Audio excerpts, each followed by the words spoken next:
And good evening, everyone. Welcome to the show Moonlight Conversations. I'm your host, Perry Sagliaco. And we are now officially into the, not just a new year, 2020, but a brand new decade. Yay! Okay, well, my first guest of the new decade, as well as 2020, is the young, talented, beautiful MJ LaVine. Hello. Hello, MJ. Welcome to the show. You are looking beautiful. Thank you very much. Tell us about that lipstick you got on. I went to the store last night and I found this beautiful purple lipstick and I was like, oh, that's nice. But I put it on and it's just a little too much, so I combined it with a little bit of black to kind of shade it out. That is beautiful. This girl's going to, that is fashion, high fashion right there. I do what I can for you. Okay. Well, let me tell you how I met MJ. It's kind of strange. Well, you see what happened here. Let me show you my trumpet here. Okay. Need a little first aid work on it. One of the keys here, you see. Well, I go down to Sam Ash Music Store on Sunset Boulevard in Hollywood. I'm directed up to the second floor, and guess who was working behind the counter up there? MJ! She was very helpful, and she directed me to where her boss could fix this for me. I'm very grateful for that because it plays a lot better now. And so that's how I met MJ. And so we went from there. I said, MJ, you've got to appear on my show. You've got to appear. And she, well, were you reluctant? I wasn't reluctant. It was a weird time. I had a lot going on. I was like, yeah, I want to come, but I was also getting ready to go see my dad in Chicago. Because of the holidays. Yeah. So you are from the Windy City? I am from Chicago, Illinois, yes. You grew up there? Yes, I did. Okay. And you went to school there, high school, everything there? I was actually homeschooled all the way up to college. Really? Yeah. You were homeschooled? You weren't lucky people? Oh, you're smart. That's what people say, apparently. I just think I'm socially awkward, but who isn't these socially days? awkward, okay. Very good. So you came out here, out to California here, and you attended the Cal State, or the California Institute of the Arts. Yes.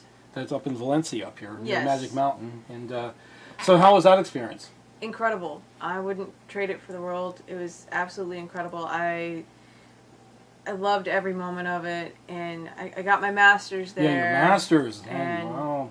I had the opportunity to score animations and films, and really come into my own as an artist. It was fantastic. Very good.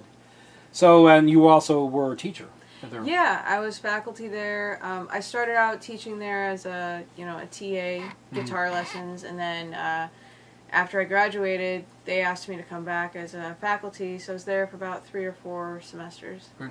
So how's teaching? Is it frustrating, especially on university level? Is it actually teaching at a university level is one of the most gratifying experiences I could ever have asked for, ever been a part of. I've taught the gamut. I've taught from like ages as young as 6 all the way to retirees, and honestly, teaching college-level students who really want to be there is an incredible blessing for any teacher, because they want to learn from you. Well, that's why, getting into music, was this something that you really wanted to do from the time you were a young age, or did you get into it by accident, or did you see a lot of musical artists out there? Oh, that's what I want to do. I mean, I come from a family of music lovers, especially my dad's side of the family. My mom's side of the family are music performers. Okay. Nobody in my immediate family actually plays at all. Uh-huh. My mom took me to see the Chicago Symphony Orchestra when I was about 6 years old, and after that, I was like, I want to take violin lessons. And I had to beg for a year before she actually got me the violin lessons, and all rest is history. Did you do well with violin? I still play. I've been playing violin now for about 23 years. That's good. I love it. I still gig with it. I still write for it. It's one of the instruments I play, violin. Sometimes, I've been with some students that wish they had not got into it. Especially when it comes to intonation and vibrato. Vibrato, all that, yeah. There's a lot of, but I kept up with it. And I'm halfway good. And I can't say I'm a real pro, but I do practice a lot. And well, that's good. And So your parents really encouraged you to study music, if they sense that's what you really wanted to do. Why didn't you go into medicine? Why didn't you go to law? Or, No, my parents were always very encouraging about letting us do, me and my sisters do what we were passionate about. I don't think they realized how crazy about music I was, but they were very supportive, like driving me to band practices and orchestra practices and getting me signed up for lessons as much as they could. If there was a time where I did have to pay for lessons myself, but they still would take me to those lessons. Oh, that's great. Now, since you're from Chicago, I would say you were probably influenced by the group Chicago. The group. I do enjoy their music, but I'm actually not like a super fan of Chicago. I like their music. I appreciate it. It's just I never really got super into them. That's great. Yeah. Now your group is called by your name, MJ LaVine. Yes. Let me just tell you. Remember when I first met you, I was having some problems with your name. Yes. Well, you gave me the business card, and I said LaVine. MJ LaVine. It's LaVine, Perry. Oh, yes. I was like, you had to correct me a number of times for that. I thought you were going to slap me once. No, it's just a common misconception that I have to deal with on a regular basis.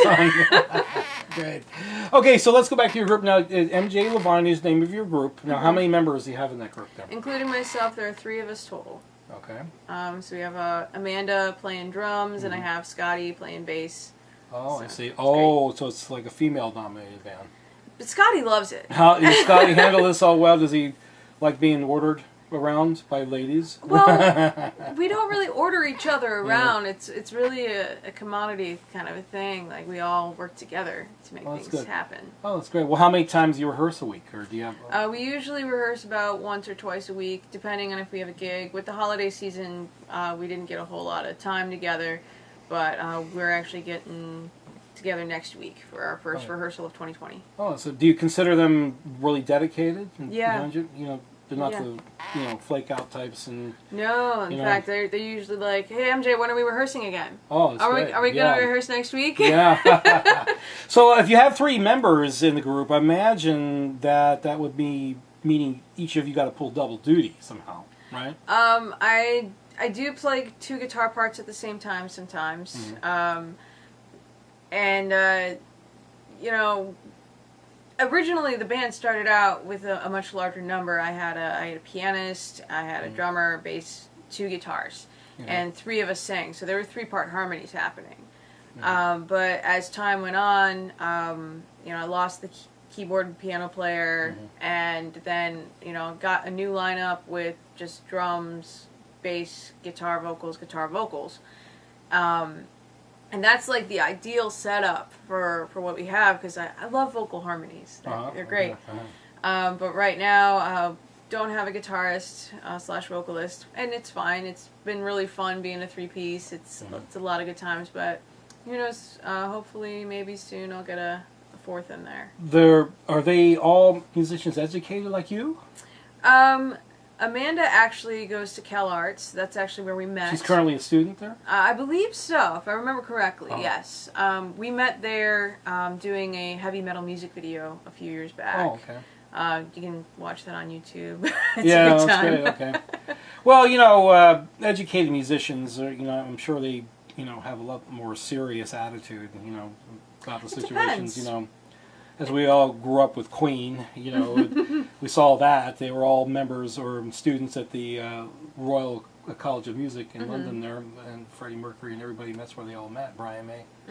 So you see how you can feel the real education in their music as they're singing, the way their harmonies are, And I imagine that's the way you're doing this in a way, or in some ways, yes. The theory and the brain does come into play, but you don't want to rely on that too much, in my opinion.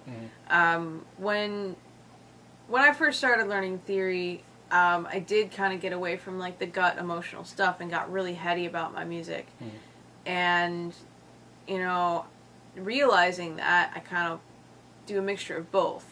And that was something I learned at Cal Arts, actually, was this is the emotion that I want to go for, and this is how I achieve it. Okay, well now let's think about that logically. How do we achieve that? What do we do? Okay, so now I know if I want to achieve this kind of a thing, I can use one of these tools to make that happen. Oh, that's great.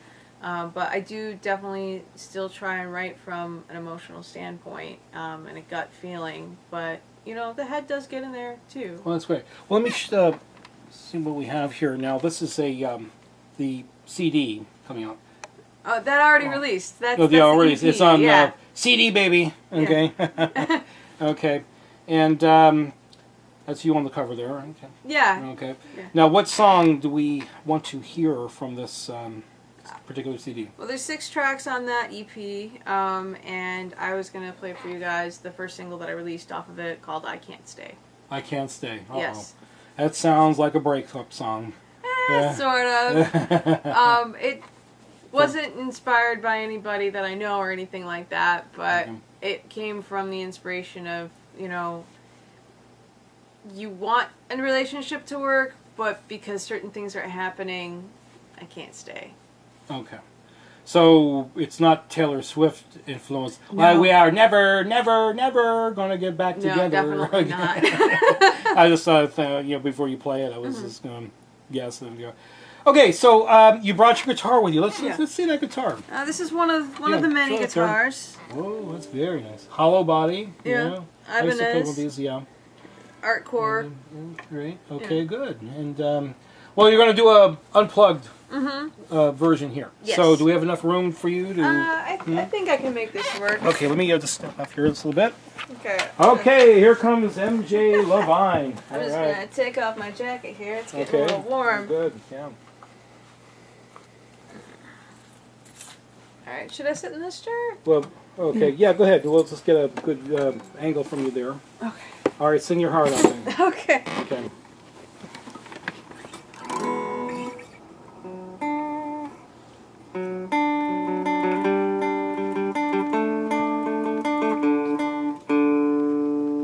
Sorry, I should probably tune before I play.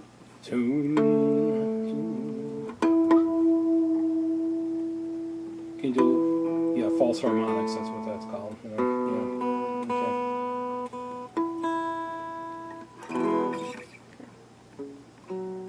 Let's try that again. Okay, we're ready? Mm-hmm. All right. 1, 2, 3, burn!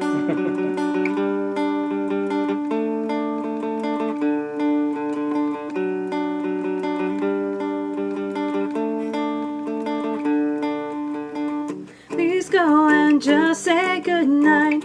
I can't say, don't say I'll see you sometime. I can't say, please take back all you get to me. Please go, I'll take the memories. Please go and just say goodbye. You said just give me some time. I just need a soda been through. She said waiting is fine, but I've already been waiting too long for you. Look at what's at stake. Our hearts they break, but they don't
was great. Thank you. Everybody at home, if you're watching this show, you give this girl a big applause. Okay, where you go. That was great. And you got a Viper Room date coming up, I believe. Yes, it is still TBA, but if you do want to come check it out, I post any new shows coming up on my Instagram, which is just MJ_LaVine. Okay, great.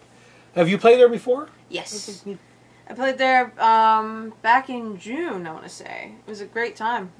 Oh, yeah, summertime, yeah, everybody's there. Well, anyway, MJ LaVine. I'm getting it right. Just make sure you correct me if it's LaVine. Okay, LaVine. So what's the future hold for you? What's in store here? Where are you going to go? Okay. I am in conversations with a few different venues about performing. All still kind of up in the air.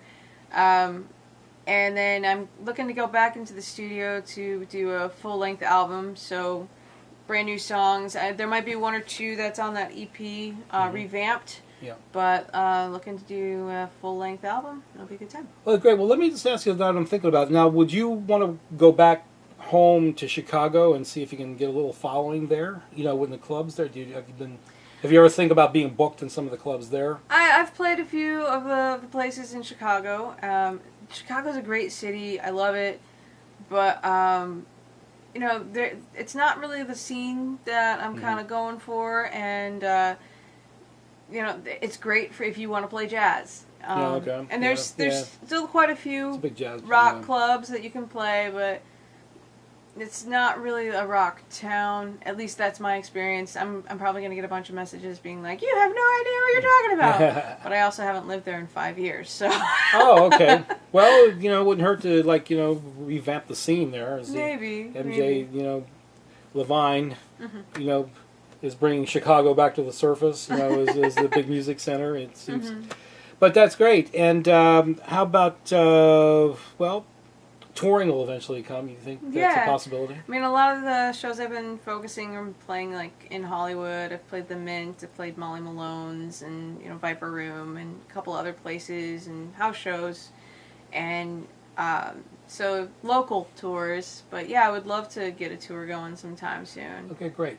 So I guess in closing out, we could say, what would you say to a lot of other young musicians coming up right now, or ones that you've taught before? What would you say? You can encourage them to keep at it? Yeah, definitely keep at it. If it's something that you really want, you'll make the time and you will work for it. You'll make it happen. Okay. I mean, I'm still working at it myself. I'm okay. I'm still doing it. That's great. Okay.